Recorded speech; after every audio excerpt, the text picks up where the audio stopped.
hugmyndin byrjaði rauninni bara kom til okkar í COVID, svona fyrstu bylgin á COVID og þá svona það var svona eins og tíminn stoppaði aðeins, þannig að við náðum svona, fóru allir aðeins í svona sjálfsvinnu og og bara kom margt upp og svona, kannski já, þessi hugmynd kviknaði hjá mér allan að mér langaði til að gera eitthvað skemmtilegt svona með sálfræði vinklinu með í jógafræðin mín og sálfræði vinkillin myndi tengjast eitthvað og ég bara banka til Gullu og við þekktumst ekkert endilega mikið, bara áttum stráka sama aldri og við bara duttum í bolla og bara vorum tengdum strax og þá var það svo skemmtilega við það að þá var Gulla og Helgafríður, þá var þær búin að tala saman og voru með líka hugmynd í maganum og þá var náttúrulega bara tilvalið að bæta við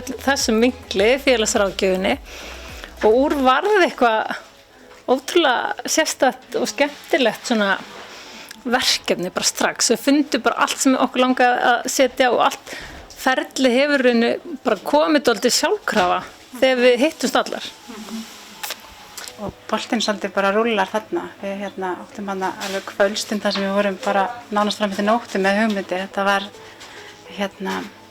svo margt svona sem okkur langaði að gera og en náðum svona byrjaði allavega að setja svona á stað námskeið fyrir unga stelpur. Hvað þetta var að við byrjuðum á 8. til 10. bekk, já. Svona námskeið sem við kannski höfðum viljað fara í á sínum tíma sem að við töldum að hefði geta elt okkur svo í framhaldinu næstu árum og þetta gerist mjög hratt, þetta í október þegar, já. Og svo Þegar við förum að hanna bókina. Já, þegar við förum að námskeiðsbókina. Já, námskeiðsheftið, já. Fyrir námskeiðið mitt, já. Og þá einmitt kemur þessi hugmynd þarna bara til okkar einhver eina helgina, þannig í október, nóvember, að setja niður allt það sem er í verkefnaheftinu, bara í dagbók. Og við vinnum mjög hratt þarna dagana eftir. Góður undir pressu. Góður undir pressu, já. Það hefur alveg sýnt sig. Við erum sterkar þar. Og úr var þessi dásamlega bók sem að seldist upp yfir það. Og fengu færri en vildu, sem er mjög skemmtilegt. Og við útgefanda, þetta var svona dálítið prótótýpa og við náttúrulega höfum aldrei gert neitt þessu líkt áður, þannig að núna komum við með útgefanda og búin að stofna fyrirtæki í kringum þetta allt og erum svona bara bókin mun stærri og svona þykkari og meira juicy í ár og þetta bara stækkar bara. Svo fengum við meira segja myndlistakonu frá Grindavík, móður mína, til að hanna og teikna blóm og myndskrita bókina og það er dálítið skemmtilegt, þannig að hún hafði líka ákveðið svona hennar sýn var svona að finna villt íslensk blóm sem þú sérð í náttúrunni og var svona í sumar að safna þessu saman og teikna svo þessar fallegu blóm í bókina.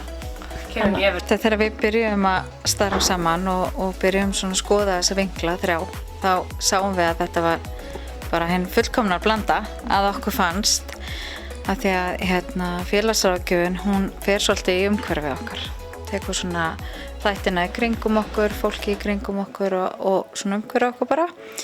Já, og sálfræðin hún alltaf hjálpar okkur að fara inn á við, fer dýpra meðan að félagsráðgjöfin fer svona umhverfið okkar. Og svo það jógafræðin sem að koma eiginlega bara svo skemmtilega heim og saman með þessu og þessi núvitund og allt þetta fallega sem að jógafræðin hefur í sér. Þannig að þetta einhvern veginn, þetta tengir saman einhvern veginn alla pólana. Já. Umhverfið saminar sem jóga þýðir. Við þetta litla konsept okkar að þetta eru þessir 3 vinklar sem að svona mætast og gerir þetta þar af leiðandi miklu öflugra, mun öflugra heldur en að því við erum auðvitað bara svo misjöfn eins og við erum mörg og hérna. Þessi heildræna nálgun á hérna, sjálfsvinnu, sjálfseflingu sem svo dýrmæt og hérna, þessar faggreinar þær hérna, koma svo vel saman í þessari heildrænu nálgun. Þannig að hérna, fyrir utan það finnst mér við líka vaksa.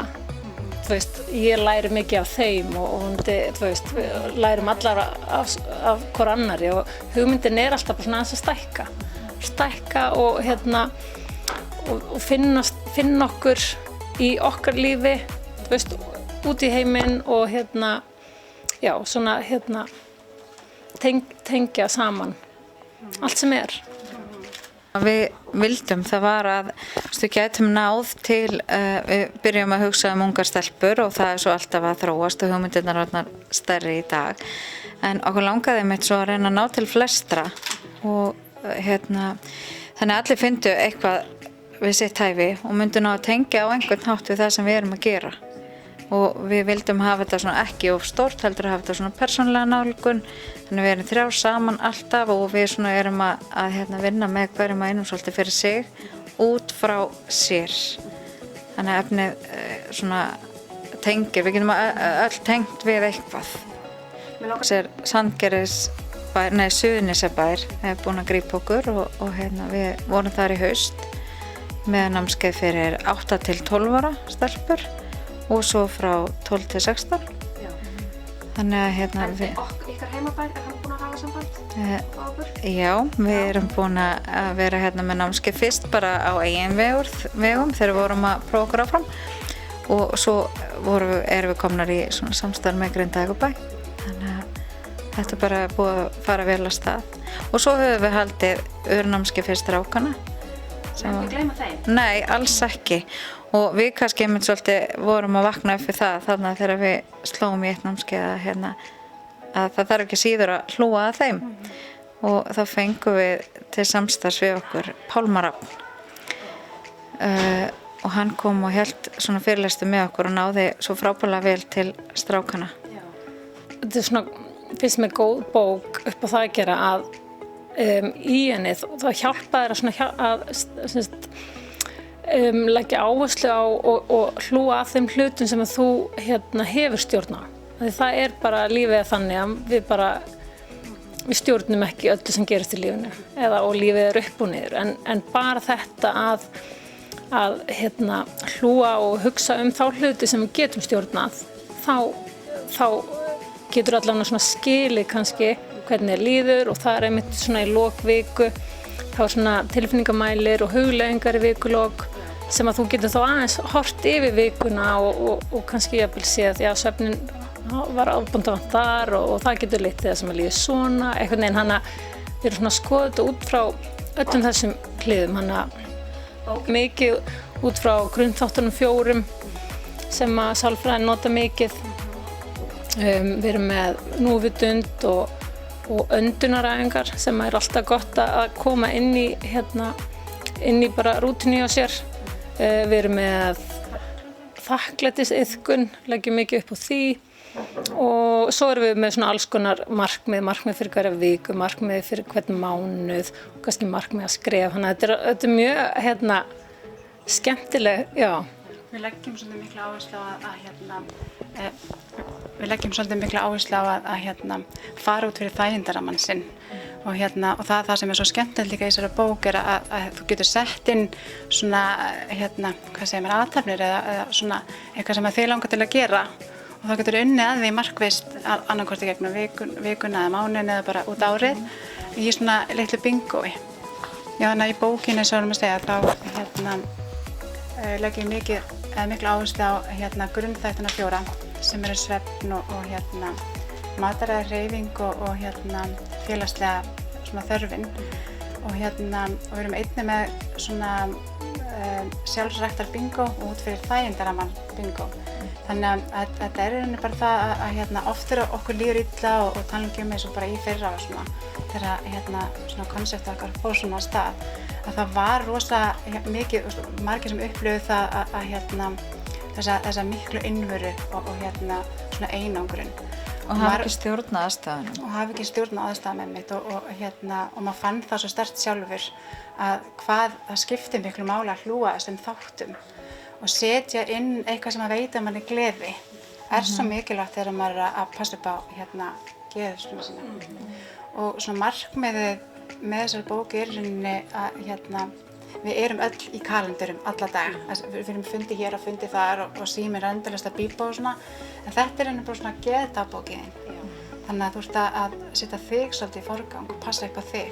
Ég held að sé líka svona bara ákveðin hugleiðsla við það að setjast niður með bókina sína og bara þetta setja sér eins og við notum þetta dálítið að í upphafi dags þá sest ég niður með bókinni, fyrsti kaffibollinn, heilug stund og skrifa bara niður þakklæti dagsins, ásetningin minn og bara með að setja það niður þá einhvern veginn verður dagurinn, maður er opnar fyrir góðu hlutunum sem koma til því.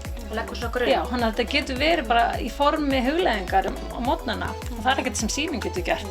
Hann getur myndi á fundi og eitthvað svona, en þetta er svona meira bara þín stund. Við gerum þetta alltaf heila og setja sér svona virkilega ásetning bara betri líf. Erum á Facebook, ég alla leið og svo erum við líka á Instagram og svo erum við með mail ég.allaleið@gmail.com og svo bara heimasíðan okkar að detta í loftið þannig að það er bara á allra næstu dögum og þar væri hægt að hafa samband við okkur og þá er hægt að panta þá pláss á námskeiðum, panta bækur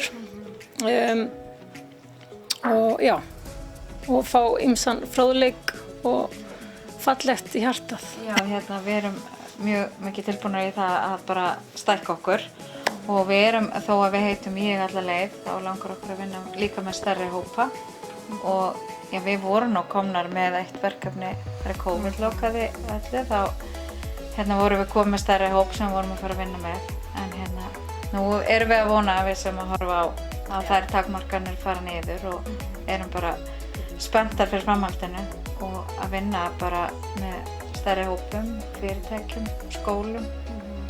Þetta er einhver svona vinna sem tekur aldrei enda. Nei, einmitt. Þegar við getum alltaf haldið áfram að vinna í sjálfum okkur og gera betur og við uppgötrum svolítið skemmtilega hluti þegar við förum að pæla svolítið í okkur og gefa okkur þennan tíma. Leið og við stækkum sem einstaklingar, þá erum við að gefa meira af okkur út í samfélagið og þaðan held ég verðum við betri í heildina. Þannig að við erum alltaf leggjum áherslu á okkur fyrir heildina.